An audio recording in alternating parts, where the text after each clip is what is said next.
Hello, everybody. This video is for Thursday, May 21st. Thursday, May 21st. Remember, next Tuesday, we'll be back after Memorial Day. Please go out and celebrate Memorial Day. Memorial Day, remember, is the holiday that we celebrate and honor all of those that served in our U.S. military and those that may have died during that time. And also served. Okay, so you'll see a lot of people at Fort Snelling and other cemeteries putting out American flags. It's a good day of remembrance, and remember to honor them by doing something good for someone else. Tuesday we come back. It's going to be a bit of a review day. Wednesday is going to be the Bill of Rights quiz online. Real 10 questions real quick. Practice those hand gestures, right?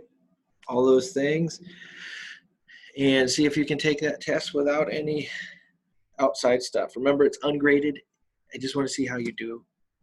Those students that do well on it and turn it into long-term memory do well in 9th and 10th grade and beyond when they study this again. Wednesday will be that test. Thursday next week will be another review, and Friday is the naturalization test. And so again, if you go to Trivium page that's linked below in Google Classroom, there are a lot of online practice stuff that I have there for you to do.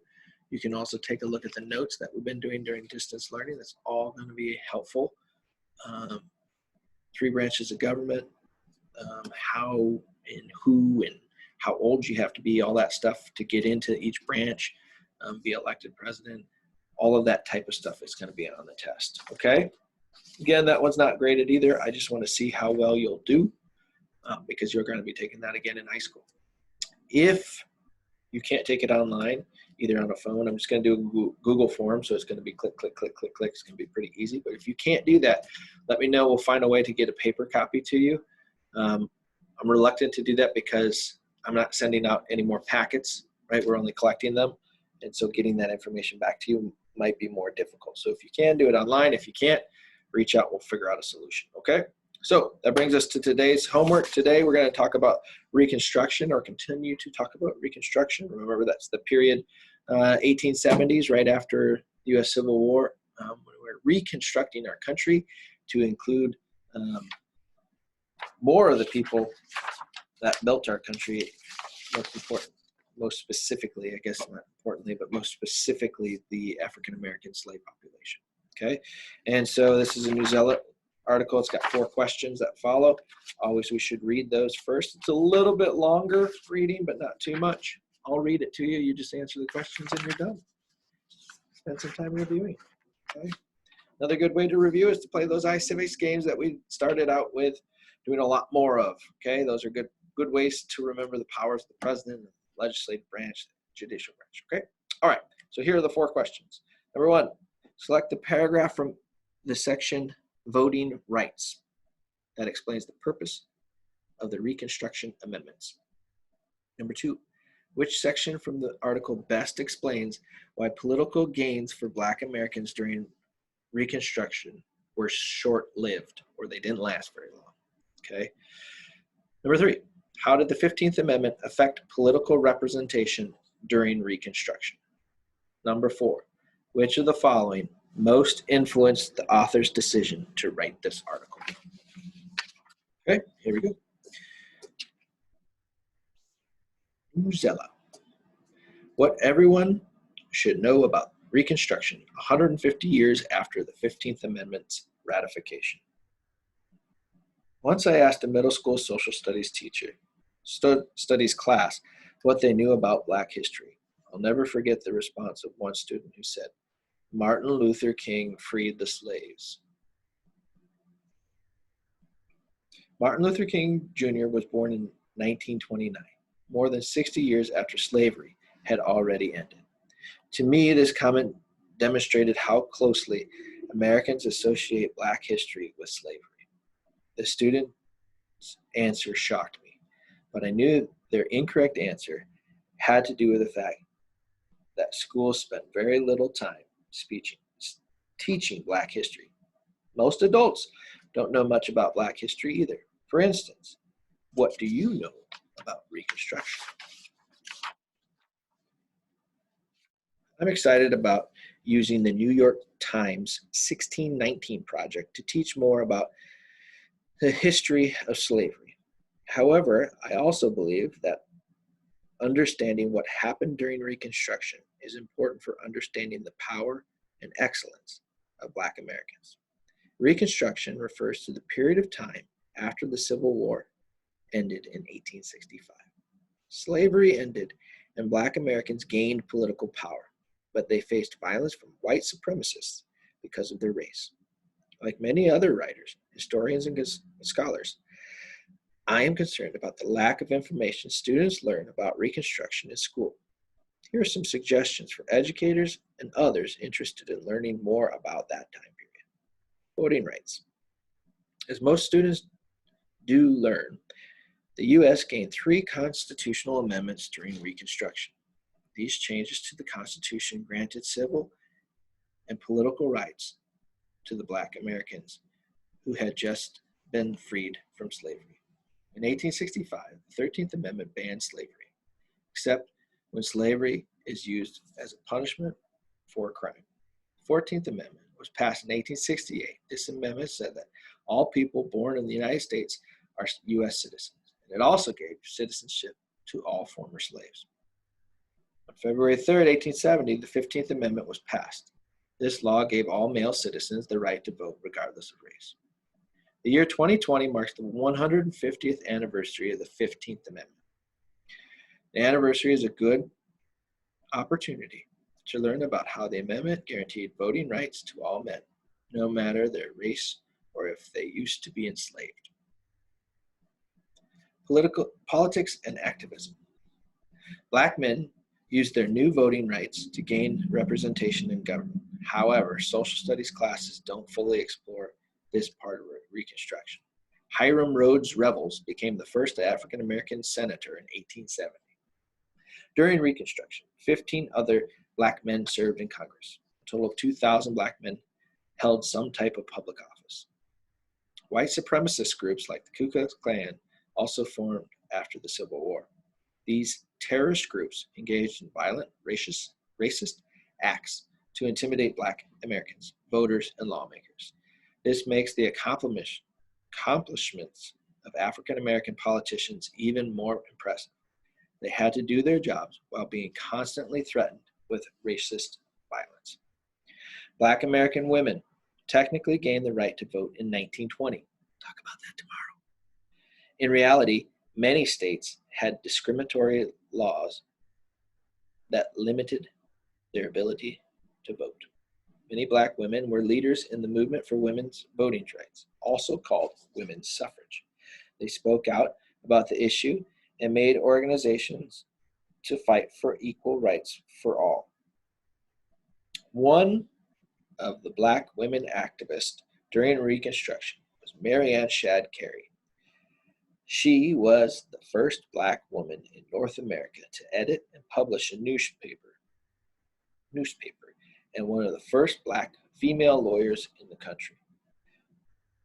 The journalist and civil rights activist Ida B. Wells was another woman of color who played a key role in suffrage movements.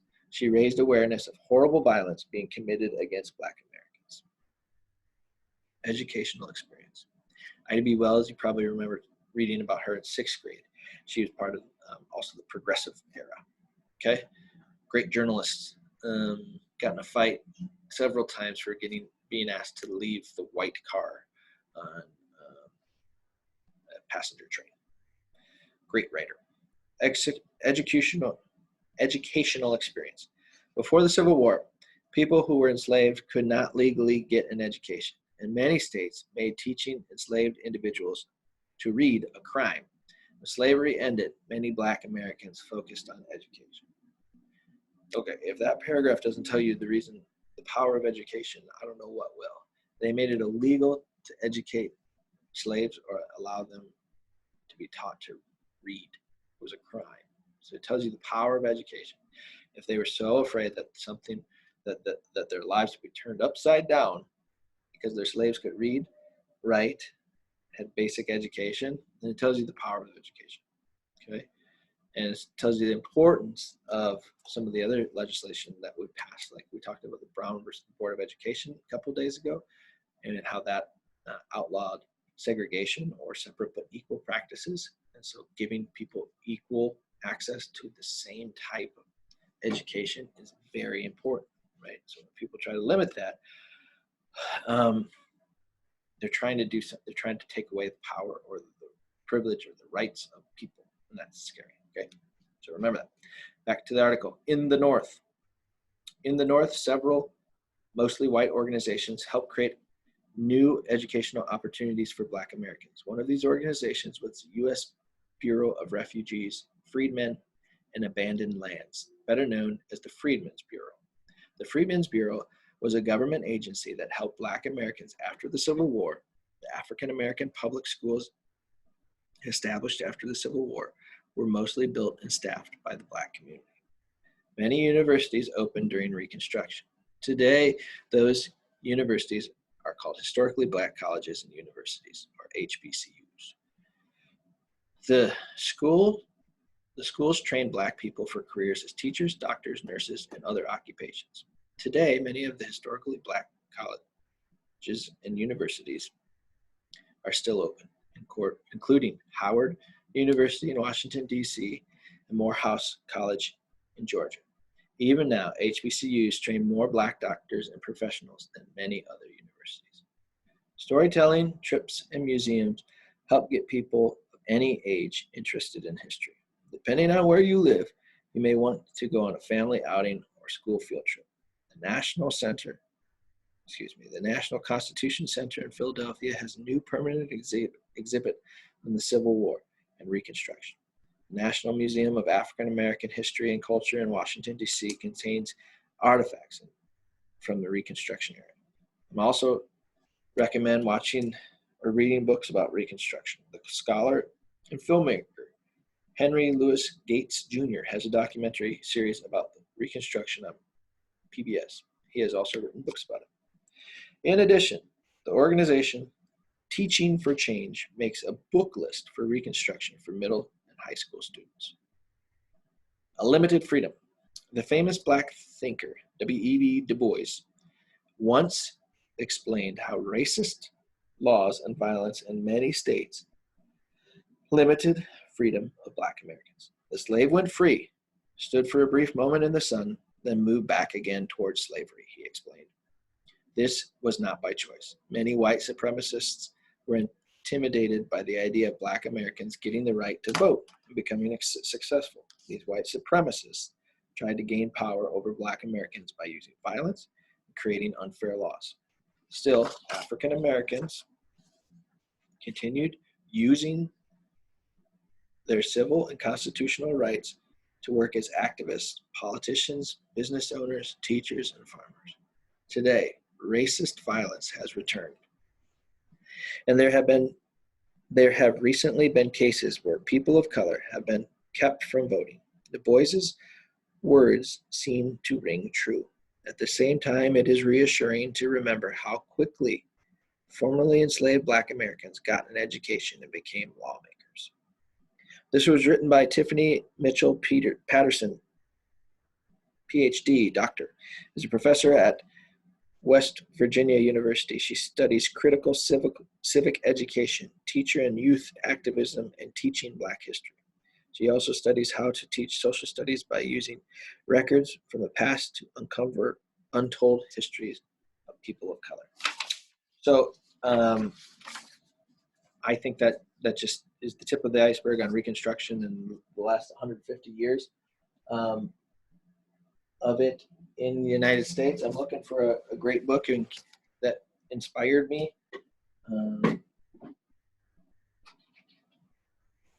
If you want to know a good book to read about Black history in the United States, this is a graphic novel. Okay, but it's a historical graphic novel called Still I Rise. It's it takes you, only a couple hours because it's a graphic novel to read this whole thing, and it's a very good synopsis of Black history in the United States, and more importantly, Black excellence. Okay, and so if you want to borrow it from me, if you can't find it anywhere, let me know. I'll let you in on that. Another great one is, where is it? Does a better job than a lot of them. Can't find it. Must be at home. It's Howard Zinn's Brief History of the United States. I've got that in graphic novel form too, but I also have it for textbook form. Gives more perspective than just our regular textbooks. So the point is that Reconstruction was great, didn't last very long. The advancements in Reconstruction got pulled back, and we've been fighting for the last 150 years to get those back up. So it's your job to continue the fight and learn more about it. All right, take care, study for the test. See ya.